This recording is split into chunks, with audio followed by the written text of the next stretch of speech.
The millionaire invited his ex-girlfriend to his wedding ceremony. His intention was to humiliate her during the lavish party. But he was surprised when he saw her arrive. The ex-girlfriend had a child who looked identical to him. Before hearing this passionate twist, subscribe to the channel for more stories like this. The reflection in the crystal mirror showed Jack Thompson adjusting his Italian silk tie in his office, atop the tallest corporate building in New York City. At 35, he had achieved everything he had ever dreamed of: an estimated fortune in the billions, international recognition, and soon a royal-worthy wedding to Emily Richardson, heiress to an agribusiness empire. His fingers slid over the golden envelope on his mahogany desk, one of 300 invitations specially designed for what promised to be the event of the year. But there was one in particular that interested him, the one addressed to Sarah Collins, his ex-girlfriend from college days. "Are you sure about this, Jack?" asked Thomas, his personal assistant, observing him with concern. "It's been almost 6 years since you've seen each other." Jack smiled, that smile that used to precede his biggest deals. "Absolutely. Sarah needs to see where I've gotten. She needs to understand that I made the right choice when I left her behind." The businessman recalled his last encounter with Sarah on a rainy March afternoon. She had begged him not to leave for London, claiming to have something important to tell him. But Jack was determined. He had secured a unique opportunity to work at an international investment bank, and nothing would stop him. "Have it delivered personally," he ordered, handing the envelope to Thomas. "I want to make sure she receives it." 2 weeks later, Jack was in his mansion in the Hamptons, savoring a rare wine when his cell phone vibrated. It was a message from Thomas. Invitation delivered. She confirmed her attendance. The businessman smiled with satisfaction, imagining Sarah's expression when she saw his current life. The ceremony would be held in a historic castle he had rented exclusively for the occasion. 300 guests selected from the cream of society, a banquet signed by a Michelin-starred chef, flowers imported from Holland, every detail meticulously planned to demonstrate his power and success. Emily entered the home office, her Louboutin heels echoing on the Italian marble floor. "Honey, we need to approve the party menu," she said, hugging him from behind. "The chef is waiting." Jack nodded distractedly, his thoughts still fixed on Sarah. How would she be? What had she done with her life? Certainly not much, considering she still lived in the same middle-class neighborhood where he had met her. The days leading up to the wedding were a whirlwind of final preparations. Jack personally supervised every detail, determined to create an unforgettable event. Not just for his guests, but especially for Sarah to see everything he had accomplished without her. On the eve of the ceremony, during the final rehearsal, Emily noticed something different about her fiancé. "You're acting strange, Jack. Did something happen?" "Just nerves," he lied, adjusting his tie once again. He couldn't tell her about Sarah, about his plans to showcase his success. Emily wouldn't understand. That night, alone in his penthouse, Jack opened his laptop and did something he hadn't done in years. He searched for Sarah on social media. He found only a basic professional profile without personal photos. She had graduated in education and worked at a school. Predictable, he thought, closing the computer with disdain. The big day dawned with a resplendent sun, as if even the weather conspired in Jack's favor. Helicopters were making the air bridge, carrying the most important guests to the castle. The press jostled at the gates, eager to capture the arrival of celebrities and businessmen. Jack waited in the castle's main room, watching the arrival of guests through the window. His custom Italian tuxedo was impeccable, as was his plan to show Sarah how grand his life had become without her. "Mr. Thompson," Thomas called from the door. "The first guests are already arriving at the cocktail reception." Jack nodded, his mind wandering to the moment Sarah would arrive. He had instructed the reception team to inform him immediately of her arrival. He wanted to be strategically positioned to see her reaction to the luxury and ostentation of the event. What Jack didn't know was that fate had prepared a much bigger surprise than any he could have planned. Sarah would indeed attend the wedding, but not alone. And her arrival was about to transform that day into something very different from what he had imagined.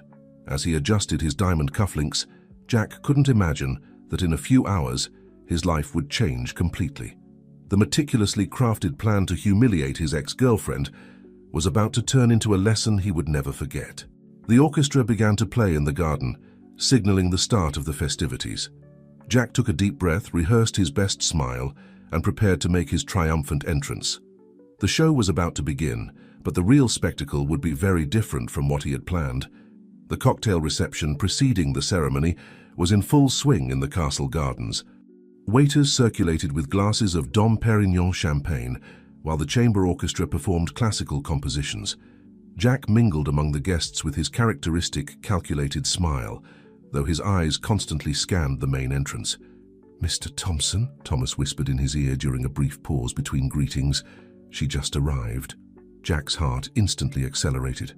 He excused himself from the group of executives he was talking to and positioned himself strategically near the main staircase, where he could observe without being immediately noticed. Sarah appeared wearing an elegant navy blue dress, though simple compared to the extravagant outfits of the other guests.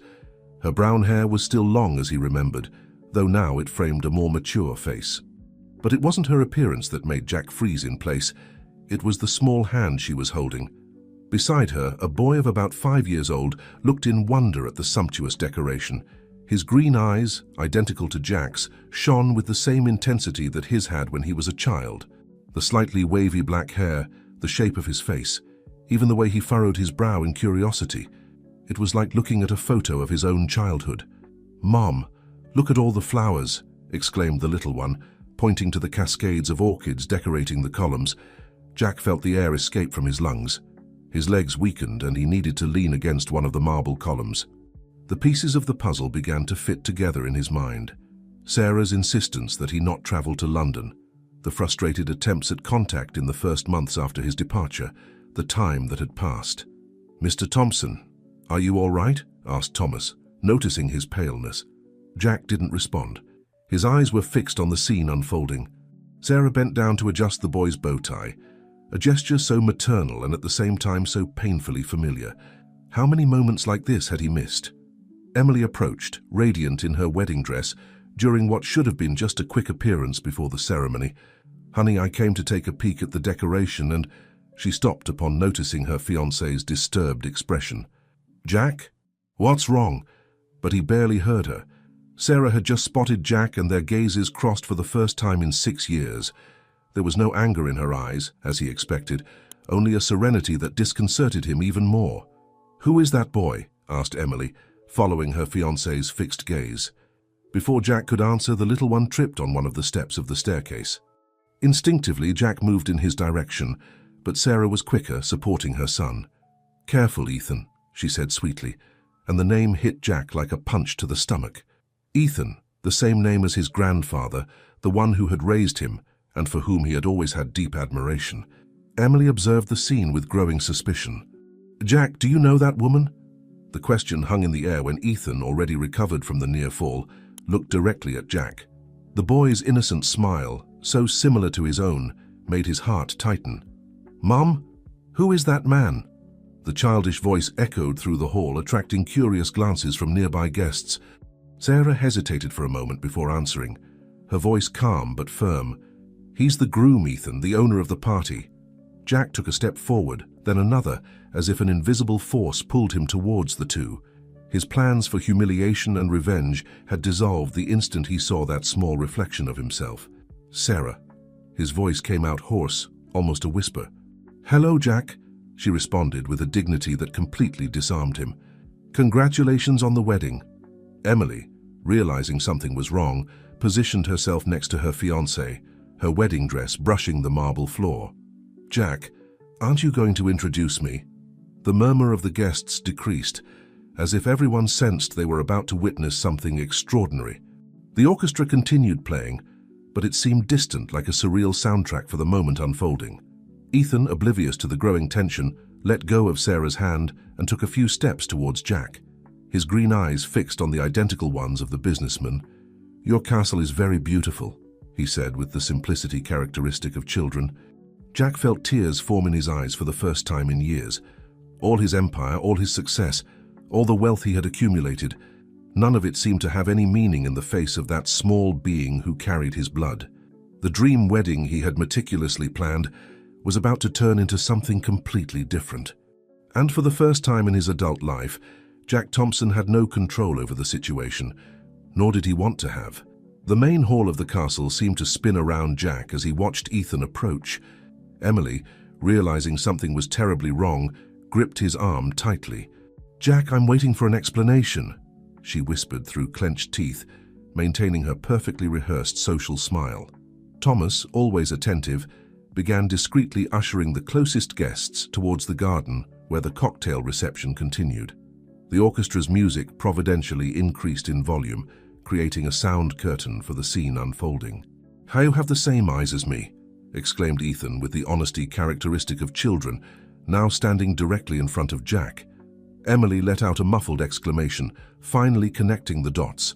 Her face, impeccably made up for the wedding photos, visibly paled. "Sarah," Jack finally managed to articulate, his voice trembling slightly, "we need to talk." "Now is not the time," she replied firmly, approaching to hold her son's hand. "You have a wedding to perform." "No," the word escaped Jack's lips with a certainty that surprised him. "Now is exactly the time." Emily released his arm as if she had been burned. "What do you mean, now is the time?" "Jack, 300 people are waiting for our wedding." "Thomas," called Jack without taking his eyes off Ethan, "please take Emily to the castle office and ask them to serve more champagne to the guests." "You can't be serious," protested Emily, but Thomas was already gently leading her away by the arm, whispering something about discretion and scandals. Sarah observed everything with a calmness that only years of single motherhood could have given her. "Ethan, sweetheart, why don't you go with Aunt Jessica to see the peacocks in the garden?" A woman who had been discreetly positioned a few meters behind, apparently a friend of Sarah's, approached and extended her hand to Ethan. "But Mom," the boy began, clearly fascinated by Jack. "Just for a little while, son. Mommy needs to talk to Mr. Thompson." When they were finally alone in the hall, the silence weighed between them like lead. Jack felt his heart beating so hard he was sure Sarah could hear it. "Why did you never tell me?" was the first question he managed to formulate. Sarah let out a humorless laugh. "Tell you? I tried, Jack. For weeks before you left, I tried to tell you I was pregnant. But you were so focused on your big opportunity in London that you barely listened to me. You could have insisted.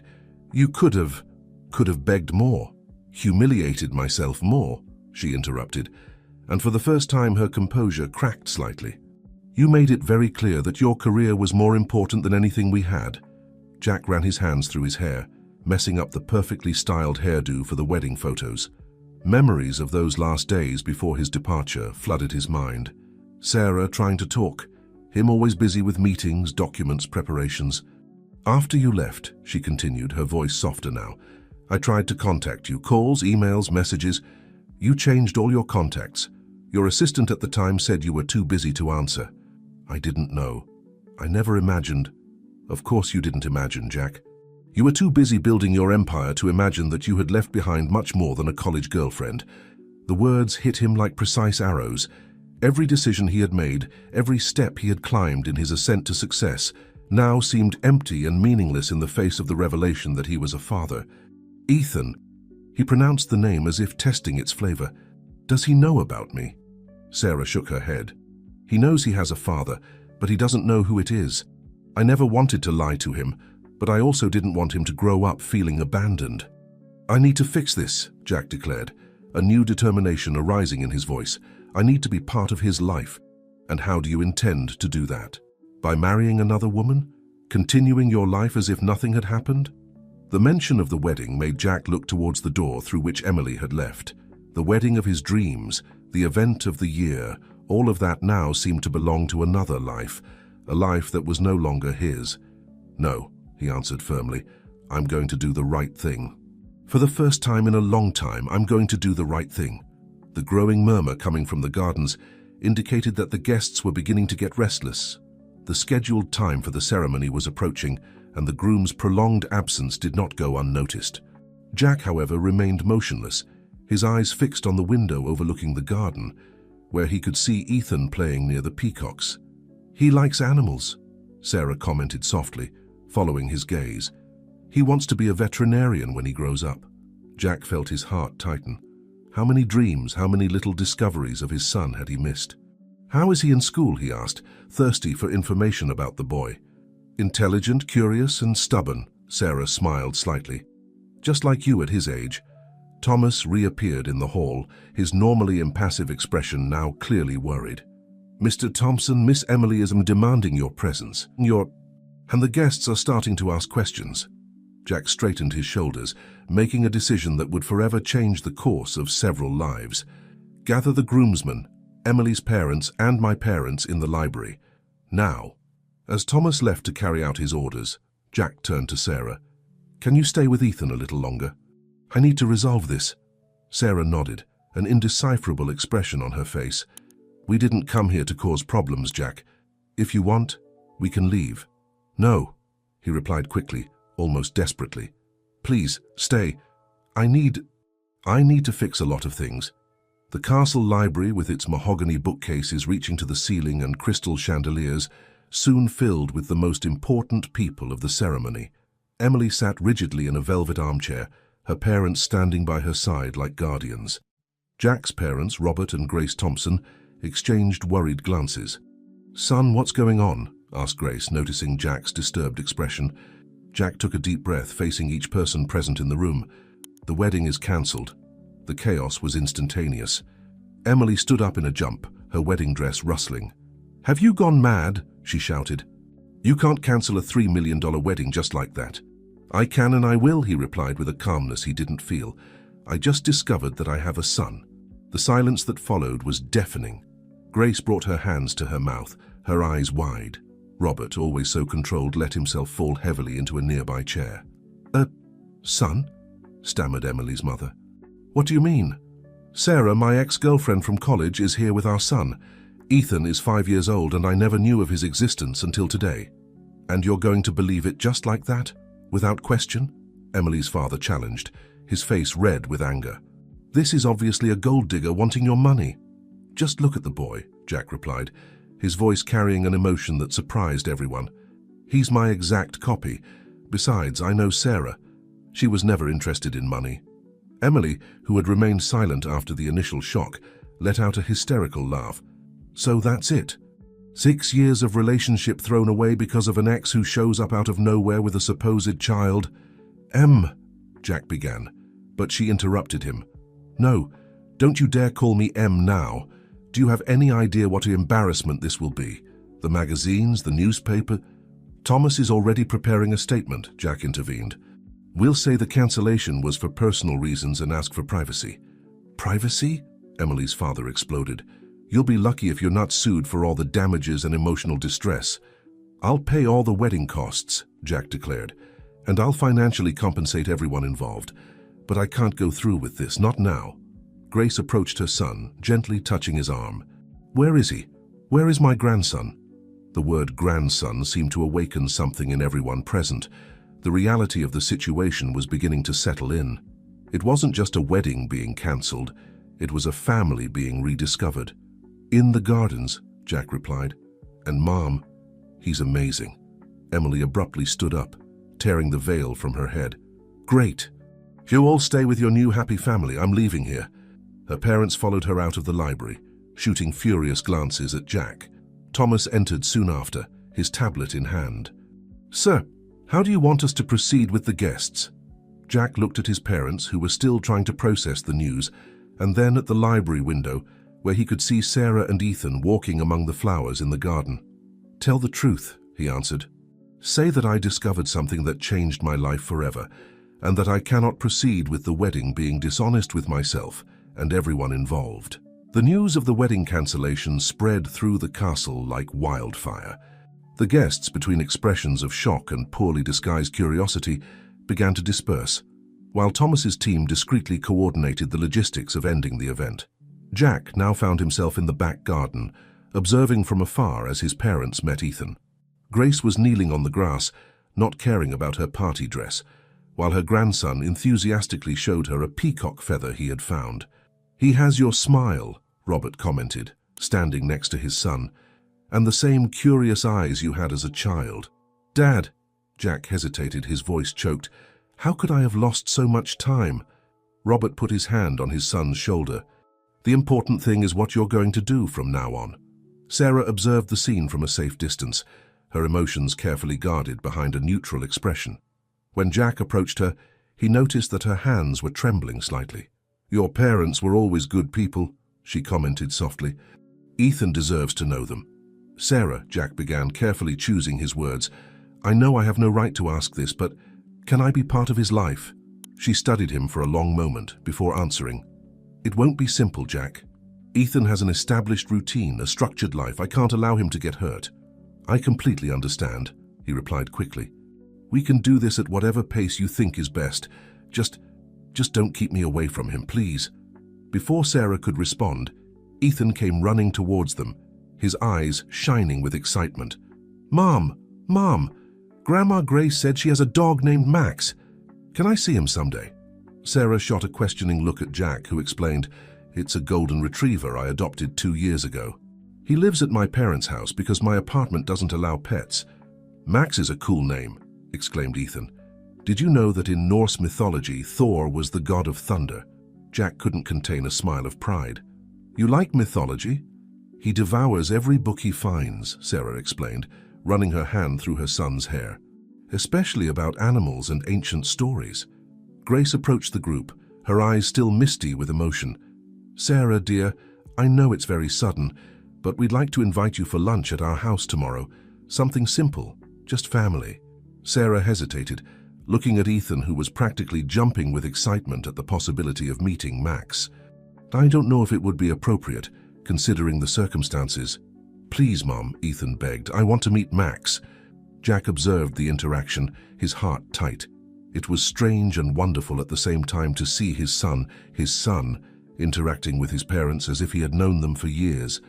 "I promise it will be just a family lunch," Grace assured. "Robert will make that barbecue that only he knows how to do, and Ethan can play with Max in the garden." Sarah looked at Jack, who maintained a hopeful but contained expression. "All right," she finally agreed, "but we need to establish some clear boundaries." Of course, Grace agreed enthusiastically. "Whatever you think is best." As Ethan celebrated the prospect of meeting Max, Jack gently pulled Sarah aside. "Thank you for this. I know I don't deserve this chance." "I'm not doing this for you," she replied firmly. "I'm doing it for Ethan. He deserves to know his family, his history." "Even so," Jack insisted, "I promise I won't disappoint you." "Not this time." Thomas approached discreetly, interrupting the conversation. "Mr. Thompson, the press is starting to gather at the gates. We need an official statement." Jack nodded, turning to Sarah. "I need to resolve some things. Can you wait in the library? It's more private there, and Ethan can explore the old books." As he watched Sarah and Ethan being led by Grace into the castle, Jack felt a mixture of emotions he had never experienced before. The cancelled wedding, the imminent scandal, the financial losses. None of that seemed important compared to the possibility of getting to know his son. "Thomas," he called, straightening his shoulders, "prepare the statement, but don't mention anything about Ethan or Sarah. Just say that the cancellation was a personal decision and ask for respect for everyone's privacy." It was time to start fixing his mistakes, one step at a time. The aroma of barbecue filled the garden of the Thompson mansion on that sunny Sunday. Robert was focused on the grill, while Grace ran from one side to the other, making sure everything was perfect for receiving her newly discovered grandson. Jack arrived early, his Porsche parked in the circular driveway of the mansion. He had spent a sleepless night, alternating between rereading old photos of Sarah in college and researching late fatherhood on the internet. "Son," Grace called from the porch, "come help me with this table." As they organized the plates and cutlery in the outdoor area, Max, the golden retriever, wagged his tail anxiously as if he knew special visitors were on the way. "Have you talked to Emily?" Grace asked cautiously, arranging the linen napkins. Jack shook his head. "She's not answering my calls. Her lawyer contacted me demanding compensation for moral and material damages. And you're going to pay?" "I will," he answered simply. "It's the least I can do after everything." The sound of a car approaching made Max bark excitedly. Sarah parked her modest Volkswagen Jetta next to Jack's Porsche, creating a contrast that didn't go unnoticed. Ethan got out of the car like a whirlwind, his eyes immediately finding Max. "Look, Mom, it's him!" Sarah smiled, adjusting the pie she had brought in her hands. She wore a simple floral dress, and her hair was loose in the wind, so different from the always well-groomed women who frequented Jack's social circle. "Max, calm down," Jack commanded. holding the dog who was jumping with joy. "Ethan, would you like to do the honors of meeting him?" The boy approached cautiously, extending his hand as Sarah had taught him. Max sniffed his fingers and immediately licked his face, drawing laughter from everyone. "He liked you," Jack commented, watching his son and his dog interact as if they were old friends. The lunch was going surprisingly well. Robert served his famous steaks, while Grace couldn't stop filling Ethan's plate with all possible treats. "So, champ," Robert began during dessert, "your mother told me you like books about animals." Ethan nodded enthusiastically, his mouth dirty with chocolate. "I have a whole collection. Did you know that giraffes only sleep 30 minutes a day?" Jack watched in wonder at every expression, every gesture of his son. It was amazing how he had inherited not only his appearance, but also his thirst for knowledge. "Ethan," Sarah called softly, "why don't you go play with Max a bit more while the adults talk?"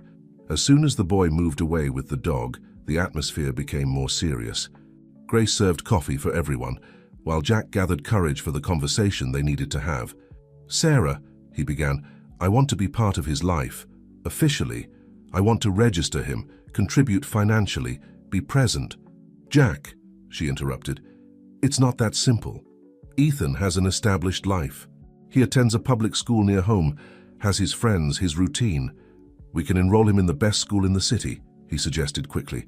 "I can buy a bigger apartment for you, closer to here." "Stop," Sarah cut him off firmly. "This is exactly why I never looked for you after Ethan was born. I don't want him growing up thinking that everything is solved with money." Grace gently touched Sarah's hand. "Dear, Jack just wants to help, even if in a clumsy way." "I know," Sarah sighed, "but I need to protect my son. Our life may be simple, but it's honest and happy. I don't want him to become like I became," Jack completed, his voice laden with regret. The silence that followed was heavy. In the background, they could hear Ethan's laughter playing with Max. "I'm not that ambitious man who left you anymore, Sarah," Jack continued. "Yesterday, when I cancelled my wedding, I realized that all the achievements I sought mean nothing compared to what I lost in these years."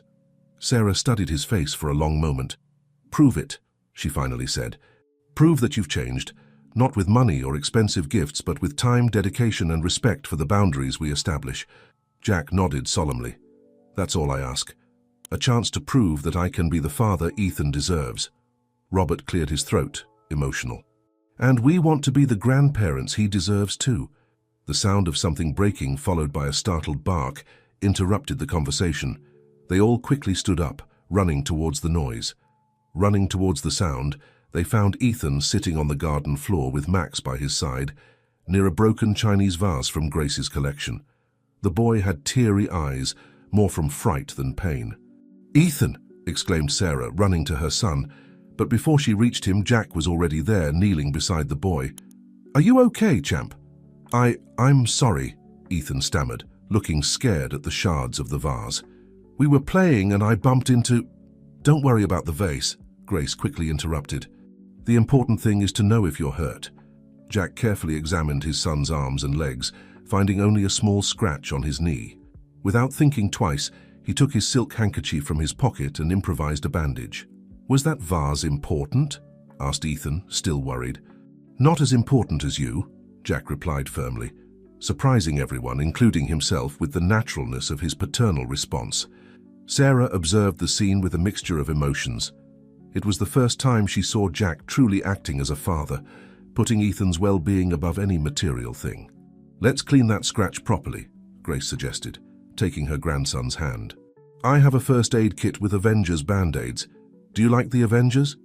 As Grace took Ethan inside, followed by Robert, who was already starting to tell stories about when Jack was little and always getting hurt, Sarah and Jack stayed behind, looking at the shards of the vase. "That vase," Sarah began, "was really valuable, wasn't it?" Jack shrugged. "It was a piece from the Ming dynasty, but honestly, seeing our son smile is worth more than any antique." "Our son," Sarah repeated softly. "It's the first time you've spoken like that." "I'm sorry, I didn't mean to." "No, it's okay," she interrupted. "It's just that it's different seeing you like this." The Jack I knew would have been furious about a broken vase.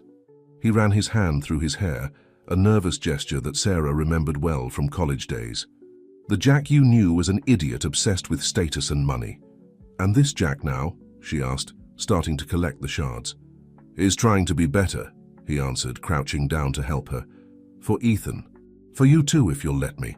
Their fingers briefly touched as they collected the fragments, sending a familiar electric current through both of them. Sarah quickly withdrew her hand, but the moment didn't go unnoticed.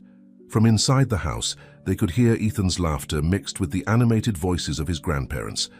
Max barked occasionally, completing the family symphony. Sarah, Jack called, his voice serious, I know I have no right to ask anything, but I'd like to establish a routine with Ethan, to be able to pick him up from school sometimes, spend some weekends with him. She considered for a moment before answering. We can start slowly, maybe one day a week after school, but with some conditions. Which ones? First, no expensive or extravagant gifts. I don't want him associating your love with material goods. Jack nodded. Fair enough, what else?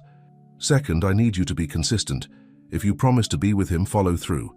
Ethan has had too many disappointments in life without a father figure. The words hit Jack like a punch to the stomach, but he maintained his composure. I won't disappoint him. Or you. And third, she continued, we need to tell him the truth about you being his father, but at the right time and in the right way. Whenever you think it's the appropriate time, he agreed. I'll do everything your way. Ethan came running back to the garden, proudly displaying an Iron Man Band-Aid on his knee. Grace came right behind, carrying a tray with milkshakes. Look, Mom. Grandma Grace made chocolate milkshake, just like you make for me when I get hurt. Sarah and Jack exchanged a significant look. Somehow, even without knowing, Ethan was already building connections with his paternal family. And maybe, just maybe, there was hope to build something new from the fragments of the past, just like the shards of the vase in their hands. The following weeks brought a new routine for everyone. Every Wednesday, promptly at 5:30 p.m., Jack parked his car, now a discreet BMW sedan, replacing the flashy Porsche, in front of the public school where Ethan studied. On that particular Wednesday, while waiting at the school exit, Jack observed the other families. Mothers, fathers, and caregivers, all there fulfilling a routine that was still a precious novelty for him. His cell phone vibrated with work messages, but for the first time in his life, the urgent emails could wait. Uncle Jack! Ethan's excited voice echoed across the schoolyard. They still hadn't told the truth to the boy, following the advice of the child psychologist Sarah had consulted. Hey, champ, how was class today? Asked Jack, taking his son's backpack, a gesture that had already become natural. The teacher let me present my whale project to the whole class. Ethan began to talk, his eyes shining with enthusiasm. Did you know that blue whales are the largest animals that have ever existed? Bigger even than dinosaurs. Jack smiled, absorbing every word with genuine interest. Really? Tell me more about it on the way to the ice cream parlor.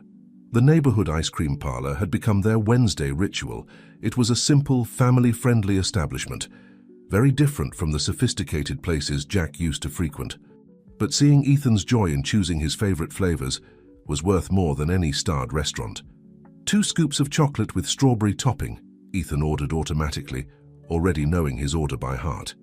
And a vanilla sundae for me, added Jack, observing how his son swung his legs on the high chair, unable to reach the floor.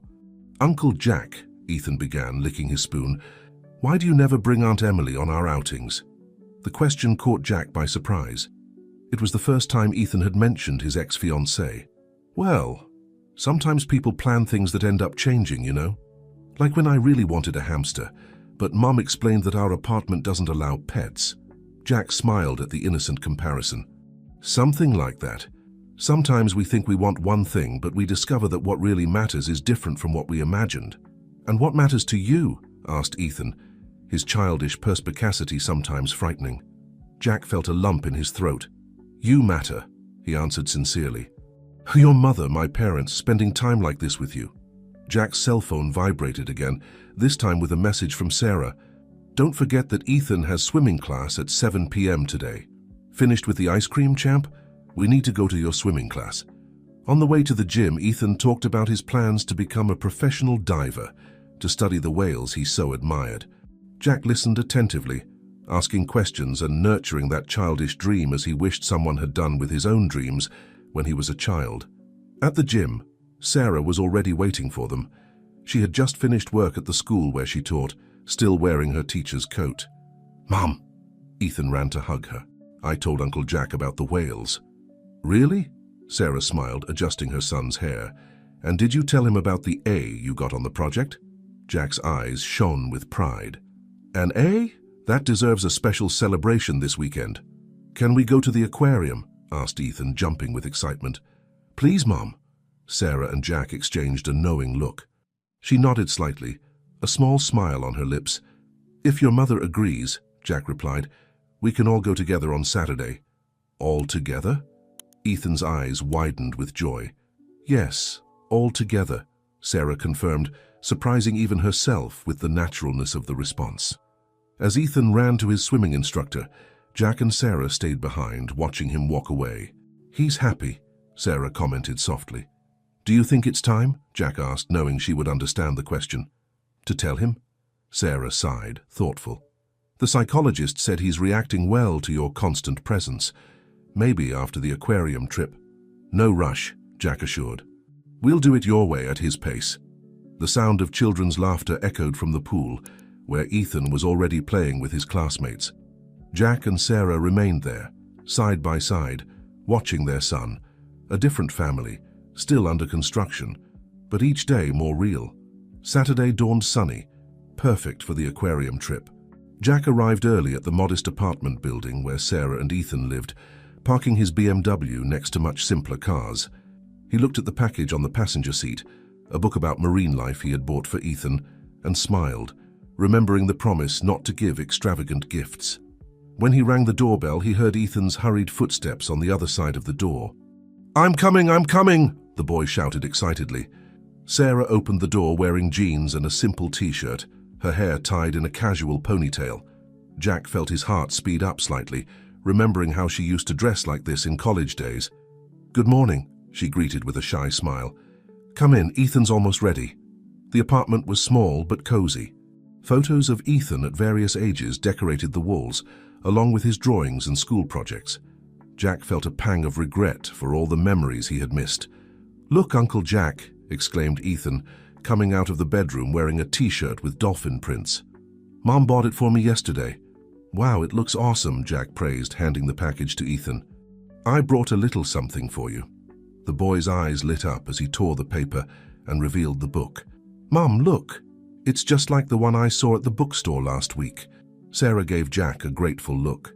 She knew the book wasn't cheap, but she appreciated the fact that it was an educational gift and not something ostentatious. The drive to the aquarium was filled with Ethan's animated voice, reading facts from his new book. Jack drove, occasionally exchanging glances through the rearview mirror with Sarah, who smiled at their son's enthusiasm. At the aquarium, Ethan seemed to be in another world. His wide eyes reflected the blue of the huge tanks as he ran from one exhibit to another, dragging Jack and Sarah along. "Look, they're penguins," he shouted, pressing his face against the glass of one of the exhibits. "They look like they're wearing tuxedos." Jack crouched down next to his son, equally fascinated.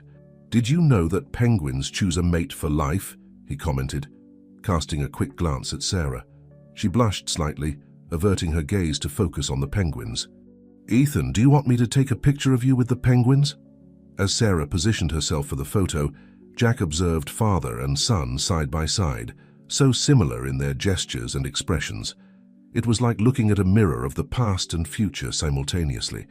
The afternoon flew by among sharks, rays, and a dolphin show that left Ethan ecstatic. When they reached the acrylic tunnel that passed through a giant tank, the boy was speechless with admiration. "It's like being inside the ocean," he whispered, looking up where a whale shark swam majestically. Jack and Sarah stood on either side of Ethan, their shoulders touching slightly as they observed the scene. For a moment, they seemed like the perfect family they could have been. "Thank you for this," Sarah murmured to Jack, her voice almost inaudible over the murmur of other visitors. "He's never been so happy." Jack felt a lump in his throat. "I'm the one who should thank you for giving me this chance." As they left the aquarium already in the late afternoon, Ethan was exhausted but radiant. On the way back, he fell asleep in the back seat, hugging his new book. "I think it's time," Sarah said softly, breaking the comfortable silence that had settled in the car. "To tell him." Jack gripped the steering wheel, a mix of anxiety and relief coursing through his body. "Are you sure?" She nodded, looking at their sleeping son in the rearview mirror. "He deserves to know, and you've proven that you're really committed." Parking in front of Sarah's building, Jack turned off the engine but made no move to get out of the car. "How should we do this?" "We can tell him together," she suggested. "Tomorrow, at lunch, at your parents' house. Ethan loves going there, and having family support might help." Jack agreed, feeling the weight of responsibility and the lightness of expectation at the same time. He looked at Ethan, still sleeping peacefully, and at Sarah, whose eyes reflected a mix of emotions he couldn't completely decipher. "Sarah," he began, hesitant, "I know I have no right to ask this, but do you think we could ever be a real family?" She stared at him for a long moment before answering. "Jack, we already are a family. Different, complicated, but a family. The rest, only time will tell." As he helped carry the still sleeping Ethan to the apartment, Jack felt that for the first time in a long time, he was exactly where he should be. Tomorrow would bring new challenges, but he was ready to face them, no longer alone but with his family by his side. Sunday dawned with a mixture of anxiety and expectation hanging in the air. Jack arrived early at his parents' house, helping with the preparations for lunch. Grace was preparing Ethan's favorite dessert, chocolate pudding, while Robert marinated the meat for the barbecue. "Son, are you sure you're ready for this?" asked Grace, noticing the tension in Jack's shoulders. "Honestly, I don't know, Mom," he replied, running his hand through his hair. "But Sarah is right. Ethan deserves to know the truth." The sound of the doorbell made Jack's heart leap. As he opened the door, he was greeted by Ethan's radiant smile. "Hi, Uncle Jack. I brought my new book to show Grandpa Robert," exclaimed the boy, entering like a whirlwind. Sarah entered right behind, carrying a covered dish. "I made that salad your mother likes," she said, handing the dish to Jack. Their fingers touched briefly, and for a moment they stood there looking at each other, the weight of what they were about to do palpable between them. Lunch proceeded in a cheerful atmosphere, with Ethan dominating the conversation, animatedly recounting the aquarium trip. Jack and Sarah exchanged nervous glances, knowing the moment was approaching. After dessert, when everyone was relaxed in the living room, Sarah gave Jack a slight nod. It was time. "Ethan," Jack called, his voice betraying a slight tremor. "Can we talk for a bit? Your mum and I have something important to tell you." The boy, sensing the seriousness in the tone, put down his book and sat between them on the couch. Grace and Robert remained discreetly in the background, offering silent support. "Remember when we talked about different types of families?" Sarah began softly. Ethan nodded. "Yes, like Julia in my class who has 2 moms." "Exactly," she continued. "Well, our family is a little different too." Jack took a deep breath before speaking. "Ethan, you know I like you very much, don't you?" "Of course, Uncle Jack, I like you a lot too. And if I told you that I'm not exactly your uncle?" Jack felt his voice falter. Ethan furrowed his brow, confused. "What do you mean?" Sarah gently took her son's hand. "Sweetheart, remember when you asked me about your father, and I said he was far away, but that one day I would explain everything?" The boy's eyes widened, alternating between Jack and Sarah. "Uncle Jack is my dad?" The silence that followed seemed to last an eternity. Jack felt his heart pounding in his chest, fearing his son's reaction. "Yes, Ethan," Sarah confirmed. "Jack is your father." Ethan remained quiet for a moment, processing the information. Then, to everyone's surprise, a huge smile spread across his face. "I knew it!" he exclaimed. "I mean, I didn't know, but I felt it. That's why we like the same things and have the same eyes." Jack felt tears forming in his eyes. You're not angry with me for not being present before." Ethan seemed to think for a moment. "A little sad, maybe. But you're here now, aren't you? And we do a lot of cool things together." Sarah smiled, moved by her son's maturity. "That's right, sweetheart. Your father is here now and he loves you very much." "Can I call you Dad now?" Ethan asked, looking hopefully at Jack. Jack couldn't hold back the tears. "Of course you can, son. Nothing would make me happier." Ethan jumped into Jack's lap, hugging him tightly. "Dad! I have a dad!" Grace and Robert approached, their eyes misty. "And don't forget the grandparents," Robert joked, joining the hug. As the family celebrated this new beginning, Sarah observed the scene with a mixture of relief and emotion. Jack extended his hand to her, inviting her to join the family hug. At that moment, surrounded by the love of his newly formed family, Jack knew that all the riches he had accumulated over the years did not compare to the treasure he now held in his arms. The weeks that followed the revelation were an emotional roller coaster and a period of adjustment for everyone. Ethan, with the characteristic enthusiasm of childhood, embraced the new reality with contagious joy. For him, having a father was like gaining a personal superhero. Jack, in turn, dove headfirst into his new role. His priorities changed drastically. Business meetings were rescheduled to accommodate school presentations, and his penthouse office gained a special corner with toys and children's books. On a Wednesday afternoon, Jack was in his office, finalizing an important video conference, when his cell phone vibrated with a message from Sarah.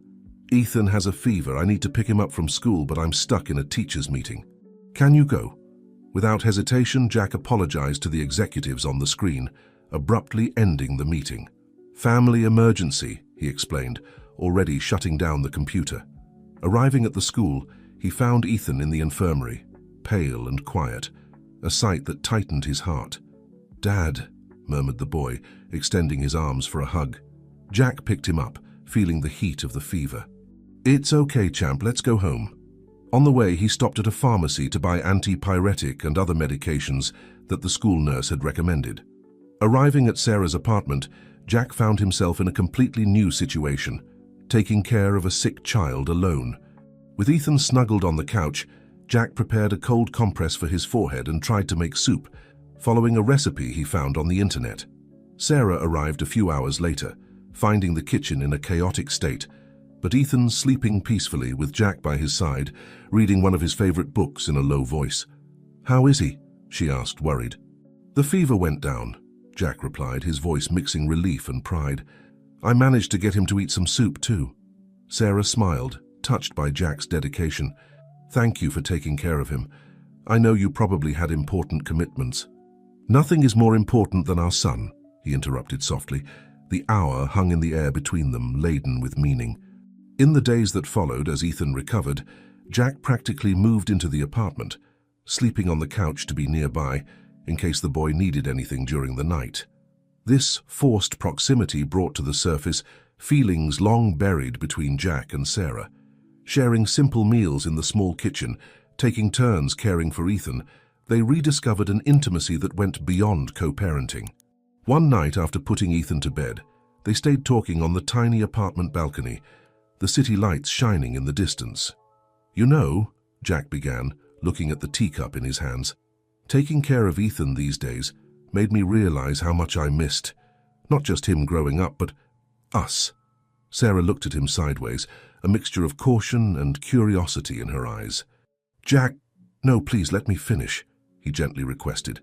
"I know I made unforgivable mistakes, that I hurt you deeply. But these days, seeing you as a mother, remembering the incredible woman you've always been, Sarah, I never stopped loving you." The silence that followed was heavy, full of unspoken possibilities and fears. "I've been thinking a lot too," Sarah finally responded, her voice almost a whisper, "about the past, the present. Seeing you with Ethan, so dedicated, so different from the man who left me, I confess it affected me." Jack felt his heart accelerate. Cautiously, he extended his hand, lightly touching Sarah's fingers. "I'm not asking for anything," he said. "I just want you to know that if one day you want to try again to build something together, as a real family, I'll be here. No pressure, at your own pace." Sarah didn't withdraw her hand. Instead, she intertwined her fingers with Jack's, looking at the city below. "One step at a time," she murmured, a small smile forming on her lips. That night, as the city slept outside, two souls wounded by the past began hesitantly to dream of a future together. In the room next door, Ethan slept peacefully, unaware of the changes unfolding, but secure in the love of his parents. The months that followed brought a series of subtle but significant changes. Jack, determined to be a constant presence in Ethan and Sarah's lives, rented an apartment in the same neighborhood. It was nothing compared to his luxurious penthouse, but the proximity to his newly discovered family was worth more than any amenity. A routine began to establish itself naturally. Breakfast together before Ethan's school became an almost daily ritual. Jack discovered the joy of preparing animal-shaped sandwiches and listening to Ethan's animated stories about his dreams from the night before. Sarah, initially cautious about the growing closeness, began to lower her defenses gradually. Seeing him interacting with Ethan, helping with school assignments and showing up for every school event, no matter how small, made her see a side of Jack she didn't even know existed. On a Saturday afternoon, while helping Ethan assemble a science project about the solar system, Jack made a suggestion that caught Sarah by surprise. "What do you think about going camping on the next holiday?" he asked, gluing paper stars onto a styrofoam ball representing Jupiter. "I know a great place in the mountains, with a perfect sky for stargazing." Ethan's eyes sparkled with enthusiasm. "Can we really? Please, Mom, say yes." Sarah hesitated. The idea of spending entire days, 24 hours a day, with Jack was both tempting and frightening. "I don't know, sir. Camping isn't really my thing." "Come on, Mom," Ethan pleaded. "Dad said he'll teach me how to make a campfire." The term dad still caused a wave of emotions in Sarah every time she heard it. She looked at Jack, who maintained a hopeful expression but didn't push. "All right," she finally yielded, unable to resist her son's enthusiasm. "But you," she pointed at Jack, "are responsible for all the equipment and food." The camping weekend arrived faster than Sarah expected. To her surprise, Jack had thought of everything, from comfortable tents to headlamps for Ethan, who was fascinated by the idea of being a night explorer. At night, sitting around the campfire that Jack and Ethan had proudly lit together, Sarah felt a peace she hadn't experienced in years. Ethan dozed in her lap, exhausted after a day of hiking and playing, while Jack roasted marshmallows. "You know," Jack began softly, looking at the stars, "when I was building my career, I thought success would bring me happiness. But being here, with you two, makes me realize how wrong I was." Sarah observed him for a moment, noticing how the firelight softened his features, making him look more like the young man she had fallen in love with in college. "People can change, can't they?" she murmured, more to herself than to him. Jack nodded, his eyes meeting hers. "They can. Sometimes they need to lose something precious to understand what really matters." That night, after putting Ethan to bed in the tent, Jack and Sarah stayed up talking like they hadn't in years. They shared fears, dreams, and regrets. The barrier Sarah had built over the years began to dissolve under the starry sky. The next morning, as they prepared breakfast together, their hands touched as they reached for the same pan. Instead of moving away, they stayed there, fingers intertwined, looking at each other with a mix of nostalgia and hope. Ethan, coming out of the tent sleepily, caught them in that intimate moment. His face lit up with a smile. "You look happy," he commented innocently. Sarah and Jack separated, a slight blush on their faces, but the moment wasn't lost. Something had changed. A bridge was beginning to be rebuilt. On the way back to the city, with Ethan sleeping in the back seat of the car, Sarah broke the comfortable silence. "Jack, I think we're ready to take the next step." He glanced at her quickly, without taking his eyes off the road, his heart racing. "What step would that be?" "A dinner," she replied with a small smile. "Just the two of us. To talk about us." Jack felt a wave of happiness wash over him. "I'd love that," he responded, his voice laden with emotion. As the car followed the winding road back to the city, both felt they were on the right path. It wouldn't be easy. There was much to be discussed and healed, but the love that had never really died was beginning to bloom again, more mature and stronger than before. The promised dinner took place on a Friday night, 2 weeks after the camping trip. Ethan stayed with his paternal grandparents, excited about the prospect of a night of games and stories with Grandpa Robert. Jack chose a discreet restaurant, away from the spotlight and media that still occasionally pursued him. It was a cozy place, with low lights and soft music in the background, intimate enough for a serious conversation, but without the pressure of an excessively romantic environment. Sarah arrived punctually, wearing a simple but elegant dress. Jack was waiting for her at the entrance, his heart racing when he saw her, a reaction that not even the years of separation had managed to erase. "You look beautiful," he said sincerely, pulling out the chair for her to sit. "Thank you," Sarah replied, a slight blush on her cheeks. "It's been a long time since I've gone out like this. Just me." The conversation flowed naturally as they enjoyed the appetizer. They talked about Ethan, about Sarah's work at the school and Jack's new projects. It was only after the main course, when the waiter brought a bottle of wine that Jack had carefully selected, that they finally addressed the subject that hung between them. "Sarah," Jack began, his voice serious but gentle, "these last few months have been incredible. Seeing Ethan grow, being part of his life, and being close to you again. I know I made terrible mistakes in the past, and I understand if you can never fully forgive me, but I want you to know that I've changed, that I understood what really matters in life." Sarah observed him for a moment, twirling the wine glass in her hands. "Jack, I'm not going to lie. For a long time I carried a lot of hurt and resentment. Raising Ethan alone, seeing him grow up without a father, was difficult. But seeing you now, the way you dedicate yourself to him, how you've been trying, that moved me." Jack reached out across the table, gently touching Sarah's fingers. To his surprise and joy, she didn't pull away. "What I'm trying to say," she continued, "is that I'm willing to try, to give us a second chance. It won't be easy. We have a lot to rebuild, but for Ethan and maybe for ourselves, I want to try." Jack's eyes shone with contained emotion. "Sarah, I promise I'll do everything in my power to deserve this chance. To be the man, the father, and the partner that you and Ethan deserve." They spent the rest of the night talking, laughing, and sometimes even crying a little, reminiscing about the past and cautiously planning a future together. When they left the restaurant, walking hand in hand under the stars, both felt that a new chapter was beginning. In the weeks that followed, Jack and Sarah started dating again, this time with the maturity and understanding that the years and experiences had brought. For Ethan, seeing his parents together was like a dream come true.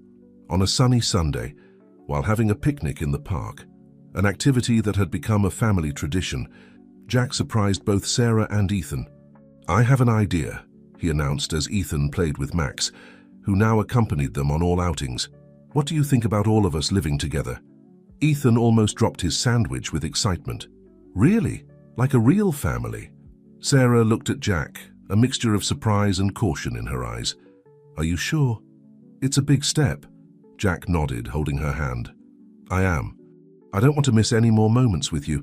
We can look for a new house, a place that's ours, to start this new phase together." Sarah smiled, tears of happiness forming in her eyes. "I think we'd love that, wouldn't we, Ethan?"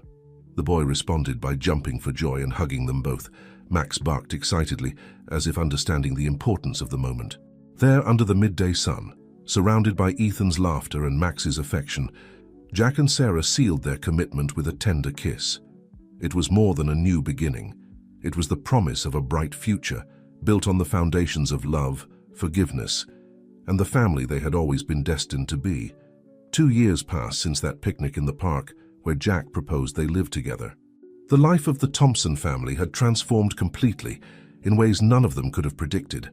The new house they chose was spacious yet cozy, located in a quiet neighborhood with lots of greenery around. Ethan, now 8 years old, had his own room decorated with marine themes. His love for the ocean had only grown over time. On this particular Saturday morning, the house was in a flurry of activity. Guests were starting to arrive for a very special occasion, Jack and Sarah's wedding. Unlike the lavish event Jack had planned years ago, this was an intimate wedding with only close family and friends. The backyard of the house had been transformed into a fairy tale setting, with wildflowers and delicate lights hanging from the trees. In the master bedroom, Sarah adjusted her simple but elegant dress, assisted by her mother and Grace, who couldn't contain tears of happiness. "Who would have thought?" Sarah's mother commented. "After everything you've been through." Sarah smiled, looking at herself in the mirror. It wasn't just the reflection of a bride she saw, but of a woman who had gone through trials, grown, and finally found her complete happiness. A gentle knock on the door interrupted her thoughts. "Can I come in?" Ethan's voice sounded from the other side. When they opened the door, the boy entered, impeccable in his ring-bearer suit, carrying a small box. "Dad asked me to deliver this," he said, extending the box to Sarah. Inside was a delicate pearl necklace with a note. "For new beginnings and old promises kept, I love you, Jack." Outside, Jack waited anxiously under the floral arch. Robert, his best man, gave a comforting pat on his back. "Relax, son. This is the day you've both waited for so long." Soft music began to play, and all the guests turned. Ethan appeared first, carrying the rings with a radiant smile. And then Sarah appeared. Jack felt his heart stop for a moment. There she was, the woman he had left behind years ago, the mother of his child, the person who had given him a second chance in life. Tears of happiness and gratitude filled his eyes. The ceremony was brief and emotional. When they exchanged vows, there wasn't a dry eye among the guests. "Sarah," Jack began, his voice choked. "Years ago, I made the biggest mistake of my life by leaving you. But fate, in its infinite wisdom, gave us a second chance. I promised to spend every day of my life loving you, respecting you, and being the man that you and Ethan deserve." Sarah, with tears in her eyes, responded, "Jack, our journey wasn't easy, but every obstacle brought us here. You're not just the father of my child, but my best friend, my partner, and my love. I promise to be by your side, in good times and bad, building our family with love and understanding." When the officiant declared them husband and wife, Ethan was the first to run and hug them, creating a family embrace that symbolized everything they had fought for. The party that followed was joyful and relaxed. Jack and Sarah danced their first dance as a couple to the sound of "The Way You Look Tonight," the same song that was playing when they met in college. Later, while the guests were enjoying themselves, Jack found a moment to be alone with Ethan. "How are you feeling, champ?" he asked, crouching down to be at his son's height. Ethan smiled, his eyes, so similar to his father's, shining with happiness. "Happy, Dad, very happy. Now we're a real family, aren't we?" Jack hugged his son tightly. "We always were, son, but now it's complete." Sarah joined them, enveloping both in a hug. For a moment, they stood there, the three of them together, savoring the perfection of that instant. As night fell and the last guests left, Jack, Sarah, and Ethan sat on the porch of their house looking at the stars. Max, old but still faithful, slept at their feet. "Did you know that the stars we see now might have died millions of years ago?" Ethan commented, always eager to share his knowledge. Jack smiled, exchanging a knowing look with Sarah. "It's true, son. But you know something? Some stars, even after so long, shine brighter than ever." 10 years later, the morning sun filtered through the curtains of Ethan's room, now 18 years old, illuminating walls still decorated with posters of marine animals and constellations. The young man stirred in bed, resisting the inevitable awakening. "Ethan!" Sarah's voice sounded from downstairs. "You'll be late for the graduation ceremony."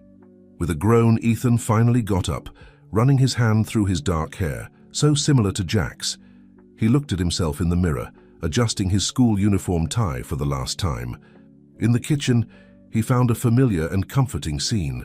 Sarah, with some gray strands mixed in her brown hair, was preparing pancakes. Jack, also showing signs of the passage of time, was sitting at the table, dividing his attention between the digital newspaper and two 5-year-old twin girls. "Good morning, sleepyhead," Jack joked, looking up. "Ready for the big day?" Ethan smiled, grabbing a pancake. "More or less. It's weird to think it's the last day of school." The twins, Olivia and Emma, vied for their older brother's attention. "Ethan, are you really going away to college?" asked Olivia, her big eyes full of concern. "I am, little one," he replied, ruffling his sister's hair. "But I'll always come back to visit, I promise." Breakfast proceeded with the usual mixture of chaos and affection that characterized the Thompson family mornings. While helping to clear the table, Ethan noticed his parents exchanging knowing looks. "What is it?" he asked, suspicious. Sarah smiled. "We have a surprise for you, but only after the graduation." The graduation ceremony was emotional. Ethan, as class valedictorian, gave a touching speech about growth, second chances, and the power of family love. In the front rows, Jack and Sarah couldn't contain tears of pride. After the ceremony, while classmates said goodbye and made summer plans, the Thompson family gathered in the school parking lot. "So what's the surprise?" Ethan asked, eager. Jack smiled, handing an envelope to his son. "Open it." Inside, Ethan found plane tickets and a detailed itinerary. His eyes widened as he read the destination. Galapagos. You're sending me to Galapagos?" he asked, incredulous. "Not exactly," Sarah replied, smiling. "We're all going, a family trip before you leave for college." Ethan was speechless, hugging his parents tightly. The twins jumped for joy, even without fully understanding what Galapagos meant. 2 weeks later, the Thompson family disembarked on the islands that had inspired Charles Darwin. For Ethan, who dreamed of becoming a marine biologist, it was like stepping into paradise. As they explored the islands, observing marine iguanas, giant tortoises, and an incredible diversity of birds, Ethan reflected on his own journey. Like those species that had evolved and adapted over millions of years, his family had also gone through extraordinary transformations. One afternoon, while swimming with sea lions, Ethan observed his parents. Jack and Sarah, holding hands, seemed as in love as in the early days of their marriage. The twins, using inflatable floats, screamed with joy every time a sea lion passed near them. That night, sitting on the beach watching the sunset, Jack pulled Ethan aside for a private conversation. "Son," he began, "looking back at everything we've been through, there's something I want you to always remember." Ethan looked at his father, curious. "Life is like these islands," Jack continued, gesturing to the landscape around them. "Full of challenges, unexpected changes. There will be times when you'll feel lost like I felt so many years ago. But if you stay true to who you are, if you value love and family above all else, you'll find your way." Ethan nodded, feeling the weight of his father's words. "How did you find yours?" Jack smiled, looking at Sarah and the twins building sandcastles further down the beach. "I realized that true success isn't in what we achieve for ourselves, but in what we can give to others. Your mother and you taught me that." Father and son remained silent for a moment, contemplating the horizon where the sun was sinking into the ocean. "Dad," Ethan finally said, "thank you. For everything. For coming back. For fighting for our family." Jack hugged his son, tears in both their eyes. "No, son. I'm the one who should thank you. You and your mother gave me a second chance I didn't deserve. You saved me." As they walked back to join the rest of the family, Ethan felt a deep gratitude for the extraordinary journey that brought him here, for the parents who learned from their mistakes and built something beautiful from them, and for the little sisters who were living proof of his parents' renewed love. The future, like the Galapagos Islands, was full of evolutionary possibilities. Ethan knew that no matter what life had in store for him, he would always have his parents' example to guide him, a living testament that love, when true and nurtured, can overcome any obstacle. As night fell over the Galapagos, enveloping the Thompson family in its starry mantle, Ethan smiled. This trip wasn't just an ending, but a new beginning, a reminder that each day is an opportunity to evolve, to love, to rediscover oneself. And so, under the infinite sky of Galapagos, a family that had navigated turbulent seas found their safe harbor, anchored in the love they had cultivated and the lessons they had learned along the way.